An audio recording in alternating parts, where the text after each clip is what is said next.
যুবক যুবক ছেলেরা এখন টাকনুর নিচে আর কাপড় পরে না, উপরে কাপড় পরে। তারা দাঁড়িয়ে দাঁড়িয়ে দাড়ি রাখা টাকনুর উপরে কাপড়, ছোট্ট কোরআনের কপি নিয়ে আর গেঞ্জি পরে দাঁড়ায়। গেঞ্জির পিছনে লেখা থাকে মোহাম্মদ। তাদের পিছনে, সবার গেঞ্জির পিছনে মোহাম্মদ দেখে খ্রিস্টানদের এই নাম মুখস্থ হয়ে গেছে। সবচেয়ে জনপ্রিয় ফেমাস নামের তালিকা এখন ইউরোপে, খোদ খ্রিস্টানদের রাজ্যে মোহাম্মদ নামটা সবচেয়ে জনপ্রিয় হয়েছে।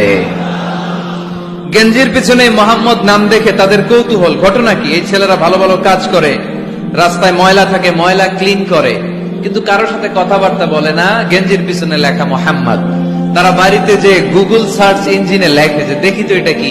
গুগল সার্চে যখন তারা মোহাম্মদ লেখে, তখন ইন্টারনেটে বিষ্ণু ঈসা ইসলামের জীবনী চলে আসে। তারা অবাক হয়ে জীবনী পড়তে থাকে। অনেকে পড়তে পড়তে চোখের পানি ছেড়ে অশ্রু বিসর্জন করে। যাদের নসিব ভালো, অনেকে কালিমা পড়ে মুসলমান হয়ে যায়।